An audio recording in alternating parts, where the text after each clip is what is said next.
आयोजन आप लोगों को अपने सपनों को एक पंख देने का काम करेगा, क्योंकि प्राचीन समय में अगर हम शिक्षा की बात करें तो जो आप ये मॉडल देख रहे हैं ये वास्तव में हुआ करते थे। गुरुकुल में वर्किंग विद डूइंग करके, मतलब करके सीखने वाली पद्धति को मतलब अपनाया गया था, और वो वाक्य अच्छी कारगर भी थी। लेकिन ये जो नवाचार अब शिक्षा में नई शिक्षा पद्धति के तहत किए गए हैं, उसके आधार पर बच्चे का जो सर्वांगीण विकास करने में काफी मदद कर पाएंगे।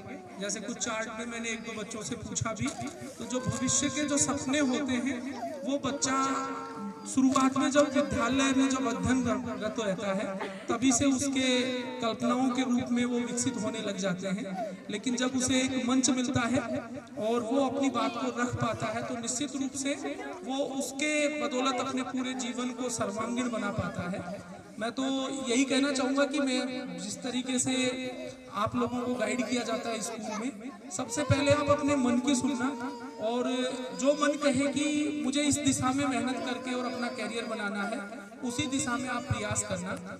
जैसा कि मैं अपनी अगर बात करूँ तो मैं पढ़ाई की अगर बात करूँ तो बचपन से मेरी टेक्नोलॉजी के ऊपर काफ़ी रुचि रहती थी। लेकिन हमारे यहाँ पर जो विद्यालय में तकनीकी ज्ञान नहीं पढ़ाया जाता था, क्योंकि उस समय जब हम 2000 में मैंने 12वीं क्लास पास की थी, तो उस दौरान कंप्यूटर की एजुकेशन यहाँ आसपास में अवेलेबल नहीं थी। या तो हमें जयपुर जाना पड़ता था या फिर अलवर या कोटपुतली में एक दो इंस्टीट्यूट थे, तो उस तक जाने के लिए साधनों का भी अभाव रहता था, और निश्चित रूप से आर्थिक इतना सशक्तिकरण भी नहीं था। अगर हम 2000 पहले यानी कि 1990 से और 2000 के बीच का अगर दशक देखें तो उस समय फाइनेंशियल इतना स्ट्रॉन्गनेस नहीं थी, जो कि वित्तीय विकास की अगर हम भारत की बात करें तो 2000 के बाद तेजी से इकोनॉमी ग्रोथ की थी। तो उस समय हमें पढ़ने के लिए कोटपुतली जाने का निर्णय किया। मेरे गुरुजन ने मुझे मोटिवेट किया कि आप में टेक्निकल जो नॉलेज है उसको ग्रो करने की रुचि है, तो मुझे कंप्यूटर अध्ययन के बारे में आगे प्रेरित किया उन्होंने। तो मैं भी आपकी तरह सरदार सेकेंडरी स्कूल कोटपुतली में मैंने अपना एडमिशन कराया। मैं भी सरकारी स्कूल में पढ़ा हुआ हूँ, और वहाँ 2 साल पढ़ने के दौरान मैंने कंप्यूटर विषय को अपनी एजुकेशन के साथ जोड़ा, और लगातार रेगुलरली उसी दिशा में मेहनत करते हुए आगे की ओर बढ़ा। बाकी हमारे जो फ्रेंड सर्किल के जो लोग थे, जैसा सर ने बताया कि हम सामाजिक सरोकार में भी बचपन से ही हम रुचि रखते थे। हम हर साल ब्लड डोनेशन के कैंप ऑर्गेनाइज करते थे और उसमें हम ब्लड डोनेट करते थे। वो क्रम आज भी जारी है हमारा, साल में 2 बार हम आज भी ब्लड डोनेट करते हैं। तो कहने का मतलब ये है कि अगर हमने मन में ठाना कि हमें ये चीज़ आगे की ओर बढ़ के करनी है, तो निश्चित रूप से मार्ग स्वतः ही आपकी ओर आगे की ओर बढ़ते हैं। कोशिश की सरकारी नौकरी के लिए आगे बढ़ने की भी, और अवसर मिला भी, लेकिन 2 साल काम करने के बाद वहाँ एक 4 दीवारी के बीच काम करके कमरे के मध्य यानी कि 4 बाई 10 का एक रूम जिसमें बैठ के कंप्यूटर पे ऊपर उंगलियां पूरे दिन चलाना, मन को ये रहता था कि इतनी पढ़ाई की, ये इस काम के लिए तो नहीं किया था। 2 साल काम करने के बाद मैंने वो जॉब छोड़ा, और छोड़ने के बाद फिर हमने बानसूर में 17 अक्टूबर 2010 में डिजिटल टेक्नोलॉजी को बढ़ाने का जो एक कदम हमने रखा, और बानसूर में युवा जागृति कंप्यूटर साक्षरता मिशन की हमने स्थापना की। वो बहुत बड़ा कठोर निर्णय था जब मैंने जॉब को छोड़ के और नया जो नवाचार स्टार्टअप करने की सोची। घर वालों ने मैं कई बार डांटा भी, पर मेरे दादाजी ने मेरा सपोर्ट किया, और उन्होंने मुझे एक ही बात कही कि कोई बात नहीं, जो तेरा मन करे उसको कर, लेकिन पूरी शिद्दत के साथ कर। कल को ऐसा ना हो कि ये निर्णय तेरे लिए जीवन में पश्चाताप का कारण ना बने, कि कभी ये सोचो कि तुमने जॉब छोड़ के और जो नवाचार किया वो जीवन में रुकावट ना बने। उसके लिए तुम शिद्दत के साथ मेहनत करके आगे बढ़ो। निश्चित रूप से जिस मकसद को हमने लेके स्टार्ट किया, पहले बैच में हमारे पास 6 कंप्यूटर पे 32 यानी 32 स्टूडेंट्स ने एडमिशन लिया, और ईश्वर की ये कृपा रही कि उस समय बानसूर में एलडीसी की एक वैकेंसी आई हुई थी। हर ग्राम पंचायत में एक व्यक्ति को कंप्यूटर अनुदेशक के रूप में एक एलडीसी बनाया जाना था। हर ग्राम पंचायत पर एक जो महानरेगा था उसमें, वो 32 लोगों ने हमारे सेंटर से कोर्स किया और 32 के 32 लोगों का हमारे बानसूर की 32 ग्राम पंचायतों में चयन हुआ। वो जीवन का एक ऐसा मोड़ था हमारा। उसके बाद कभी भी हमें बदल के ये नहीं देखना पड़ा कि हम कभी भी स्टूडेंट के लिए कहीं जाकर हमने कोई पंपलेट लगाया हो, पोस्टर लगाया हो, कभी हमने ऐसा नवाचार नहीं किया।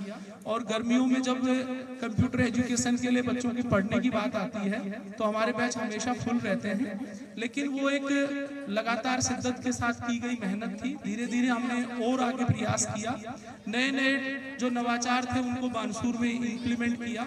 जो यूथ हमारे यहाँ पर एलडीसी बहुत कम बना करते थे, पहले टाइपिंग टेस्ट पास नहीं किया कर पाते थे वो लोग, तो हमने ऐसे बैचेस भी क्रिएट किए। तो मैं आपको बताना चाहूँगा कि 98 ऐसे स्टूडेंट्स हैं जिनको हमने अपने सेंटर के ऊपर पढ़ाकर और एलडीसी बनाया। तो जो सपना उस समय सजोया था हमने कि जो हमारे दादाजी ने जो बात कही थी वो निश्चित रूप से एक कारगर साबित हुई कि हम अकेले तो जॉब नहीं लग पाए, लेकिन हमने प्रयास किया कि हम नहीं तो कम से कम हमारे क्षेत्र के वो लोग जो चाहते हैं कि नौकरी उन्हें मिले तो हम एक अच्छा उनको काउंसलिंग दे सके, अच्छा एक माहौल देकर उन्हें उस पायदान तक पहुंचा पाए जिससे उनको जॉब मिल पाए। अभी पिछले महीने भी एक एलडीसी की वैकेंसी में मेरे पास 15 बच्चों का बैच था और बहुत उम्मीद हमें ये है कि 11 लोगों का उसमें सिलेक्शन होगा, क्योंकि 90+ उन लोगों के नंबर की जो टेस्टिंग हुई है उसके आधार पर उनके नंबर आ रहे हैं। तो उम्मीद यही है कि मैं आप लोगों को भी यही कहूंगा बच्चों कि जो मन में सपना है कि आपके बहुत अच्छे बच्चे स्पोर्ट्स में बहुत अच्छी एक्टिविटी है आपके स्कूल में, तो उन चीजों को भी आप आगे लेके बढ़ो। और रुकावटें जीवन में बहुत आएंगी, लेकिन अगर आप समाधान खोजने की अगर पहला कदम रखोगे तो पहले कदम के बाद आगे अपने आप आपको मार्ग दिखेगा और वो मार्ग आपको कामयाबी तक लेके जाएगा।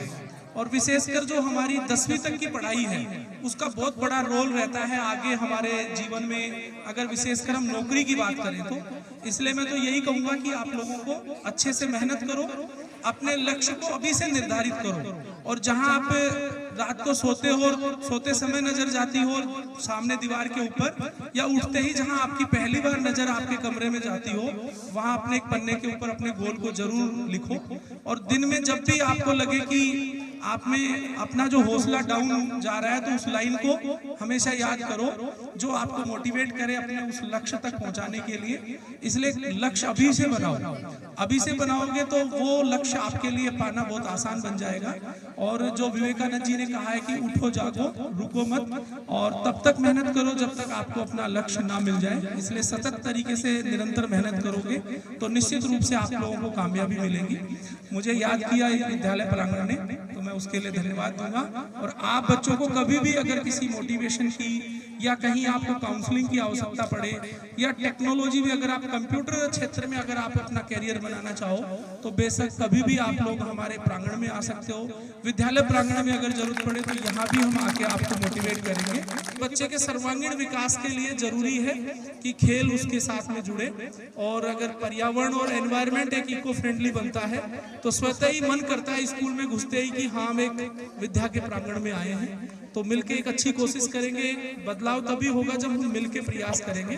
तो हमारा पूरा सपोर्ट रहेगा हमारे संगठन का मिलकर आप लोगों के साथ। धन्यवाद।